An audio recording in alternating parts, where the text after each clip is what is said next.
पर बहुत बड़ी कृपा किया। भगवान नारायण बार बार अपने भक्त को अपने से मिलाया। भीष्म पितामह ने कहा है दो और वाक्य कहूँगा, आप ये बताएं, आपने रणांगन में एक प्रतिज्ञा किया था कि मैं शस्त्र धारण नहीं करूंगा। यदि मैं एक बाप का बेटा हूं तो मैं शस्त्र को धारण नहीं करूंगा। और मैंने संकल्प लिया था, मैंने प्रतिज्ञा किया था कि जब तक आपको शस्त्र धारण नहीं कराऊंगा तो मैं शांतनु पुत्र न कहलाऊं। यदि मैं शांतनु का बेटा हूं तो आपको शस्त्र धारण करा दूंगा। लेकिन महाराज आप ये बता दें कि आपके कितने पिता हैं? भगवान हंस पड़े, बोले मेरी प्रतिज्ञा भले ही टूट जाए, मेरा सिद्धांत है, मेरा भक्त यदि कोई संकल्प ले लेता है तो मैं उसके संकल्प में विराजमान हो जाता हूँ और उसके संकल्प की मैं पूर्ति किया करता हूँ। मेरा मान भले टल जाए, भक्त का मान न टलते देखा। मेरा मान सम्मान क्या, मेरे भक्त का मान होना चाहिए। तुम्हारी प्रतिज्ञा की पूर्ति के लिए मुझे उस समय चक्र धारण करना पड़ा भीष्म। और मेरी क्या बात, मुझे तो कोई नंद नंदन कहता है, कोई देवकी नंदन कहता है, कोई यशोदा नंदन कहता है, कोई दशरथ नंदन कहता है, कोई कौशल्या नंदन कहता है। मेरे तो नाम रूप भेद अनेक हैं। जो जिस रूप में मुझे पुकारा मैं उस रूप में उसके साथ उपस्थित हो गया। भीष्म पितामह की आंखें आर्द्र हो गईं और भीष्म पितामह आंखों को आर्द्र करके अपने परमात्मा के चरणों में मन लगाया और धीरे धीरे प्राण वायु को ऊपर की ओर खींचते हुए ब्रह्मरंध्रों से प्राणों को लेकर के भगवान नारायण के चरणों में उनकी ज्योति समाहित हो गई। ये परम वीर भीष्म पितामह जी महाराज का आज प्रयाण।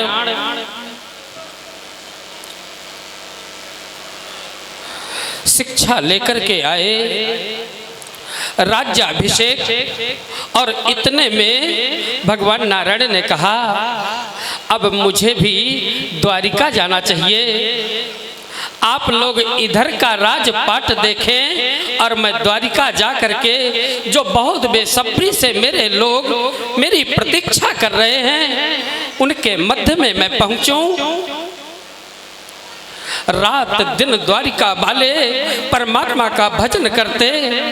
इधर जब ब्रज से निकले तब कह के गए थे कि परसों आ जाऊंगा, लेकिन परसों कह कर जाने के बाद आज तक नहीं लौटे। परसों को बिताए दियो बरसों, अब तरसों पाए पिया परसों। परसों कह के गए थे लेकिन बरसों व्यतीत हो गए, आज तक परमात्मा नहीं लौटे। आज परमात्मा की प्रतीक्षा में द्वारिकावासी वृद्ध युवक सभी लोग इतनी बेसब्री से इंतजार कि एक एक पल ऐसा लग रहा था कि करोड़ों वर्षों के बराबर है। समय नहीं व्यतीत हो पा रहा। भगवान नारायण द्वारिका के लोगों का चिंतन किया और कहा मैं अब द्वारिका चलूंगा। चलने के लिए जब उद्यत हुए, कुंती बुआ सामने आई और बुआ को जब देखा तो भगवान के आंखों में अश्रुओं की धार झलकने लगी। बुआ जी, मैं बहुत कमजोर पड़ गया हूँ। मेरे रहते रहते आपके बालकों के साथ कितना बड़ा अनाचार हुआ। लाक्षागृह, वनवास आदि आदि प्रकार से उनके साथ छल किया गया और मैं सब कुछ देखता रहा। लेकिन मैं द्वारिका जाने के पहले बुआ जी कुछ देना चाहता हूं आपको, जो चाहो मांग लो। बुआ जी हाथ जोड़ करके बोले, आज मैं अपने भतीजे से नहीं, आज मैं परम ब्रह्म परमात्मा से मांगने जा रही हूँ। महाराज देना चाहते हैं तो इस भिक्षुक के गोदी में आप डाल दें क्या? बोले महाराज देना चाहते हैं तो विपदा संतु नो मह्यम तत्र तत्र जगद गुरु। हे जगत गुरु, हे जगत नियंता, यदि देना चाहते हैं तो मुझे विपत्ति मेरी गोद में डाल दें। भगवान हंसने लगे, बुआ जी इतनी बड़ी विपत्तियां आई, इतनी बड़ी विपत्तियां आपके सामने आई, क्या संतुष्ट नहीं हुई आप? आज भी आप विपत्ति मांगने के लिए खड़ी हो गई। क्या करूं जगत गुरु, क्या कहूं नारायण? यदि ये विपत्ति न आती तो शायद मेरे लक्ष्मी नारायण मेरे सामने उपस्थित न होते। समय समय पर मैं जगत नियंता को पुकारती रही और वह परमात्मा मेरा कल्याण करने के लिए क्षण प्रति क्षण हर समय मेरे सामने उपस्थित हो जाते रहे। इसलिए यदि मेरे आगे भी विपत्तियां होंगी, आपको पुकारती रहूंगी। ऐसा न हो संपत्ति मांग लूं और संपत्ति मांगने के बाद आपको भूल करके बैठ जाऊं, अनर्थ हो जाएगा। महाराज मुझे विपत्ति दो। आज इस साधिका का मनोरथ भगवान नारायण ने पूर्ण किया। पूर्ण करने के बाद भगवान नारायण पांडवों को बुला करके कहा, सावधान हो जाओ आप लोग। क्यों? क्योंकि इस संसार में अब कलयुग आ चुका है, कलयुग का प्रभाव हो चुका है। इस युग का राजा कलयुग है, लेकिन अभी कहीं इस कोने में बैठता है, उस कोने में बैठता है, बैठने की का कोई स्थान नहीं। तुम्हें चला जाना चाहिए। पांडवों ने कहा, महाराज ये बताएं कि कलयुग होता कैसा है, कलयुग का स्वरूप क्या है? बोले देखना चाहते हो, आओ मेरे साथ, आज मैं कलयुग का तुम्हें स्वरूप दिखलाऊं। घनघोर जंगल में लेकर के भगवान नारायण पांडवों को खड़ा कर दिया और कहा, जाओ एक एक दिशा की ओर जाओ, जिसको जो दिखाई पड़े आकर बताना। सबसे पहले युधिष्ठिर जी महाराज गए और उन्होंने कलयुग के रूप में क्या देखा, आप लोग सावधान होकर सुनो। बोलो बाल कृष्ण भगवान के जय। श्रीमन नारायण नारायण नारायण, भजमन नारायण नारायण नारायण, श्रीमन नारायण नारायण नारायण, श्रीमन नारायण नारायण नारायण, भजमन नारायण नारायण नारायण, भजमन नारायण नारायण नारायण।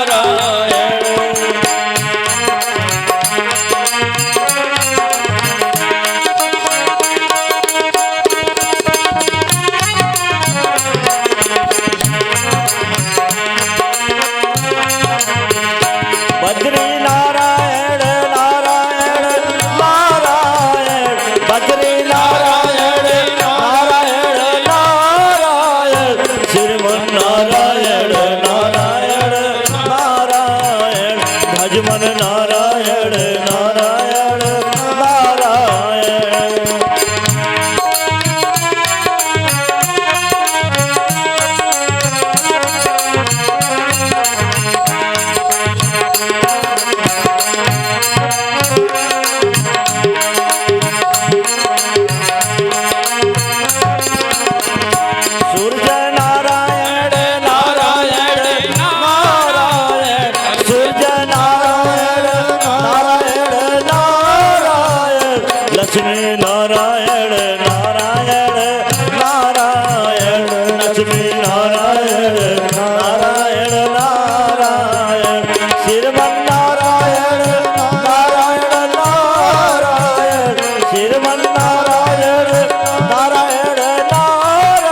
भजमन नारायण नारायण नारायण श्रीमन नारायण नारायण नारायण भजमन नारायण नारायण नारायण श्रीमन नारायण नारायण नारायण श्रीमन नारायण नारायण नारायण श्रीमन नारायण नारायण नारायण श्रीमन नारायण नारायण नारायण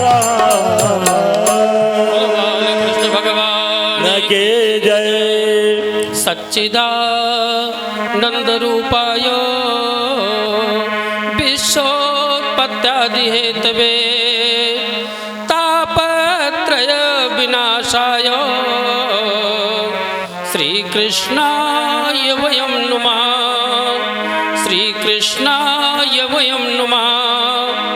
आज पांडवों को घनघोर जंगल में खड़ा किया और एक एक दिशा में भेज दिए भगवान। सबसे पहले युधिष्ठिर जी महाराज लौट कर आए और भगवान नारायण के सामने उस दृश्य को निवेदन किया। महाराज, मैंने तो बड़ा आश्चर्यजनक घटना देखी। क्या देखा? बोले, मैंने जंगल में देखा एक विशाल हाथी जो इन हाथियों के कद से कई गुना ऊंचा था और वह आगे भी सूंड था और पीछे भी सूंड था। आगे से भी खा रहा था और पीछे से भी खा रहा था। यह क्या था महाराज? बोले, यही कलयुग है। कलयुगीय राजा दो सूंड दंड वाले होंगे, दो सूंड होंगे उनके पास जब निर्णय कराने के लिए कोई पहुंचेगा तो वादी से भी खाएंगे और प्रतिवादी से भी खाएंगे और खा के बैठकर मुस्कुराएंगे। निर्णय कुछ नहीं होगा। यही कलयुगीय व्यवस्था है। थोड़ी देर में भीम का लौट कर आना। भीम ने कहा, महाराज, मैंने देखा आकाश मार्ग से एक विशाल वृक्ष गिरा और वो जिन जिन वृक्षों में गिरा वो सभी धराशायी हो गए और सभी वृक्ष आकर के तिनके में रुक गए। ये क्या था? तिनके ने सभी वृक्षों को अपने में टांग रखा है। यही कलयुगीय व्यवस्था है। कलयुग में अधर्म का जो बहुत बड़ा पुलिंदा होगा उसको टूटने में भी बहुत देर नहीं लगेगी और तिनका रूपी धर्म का यदि आश्रय ले लेगा तो सभी को धारण करने की क्षमता बन जाएगी।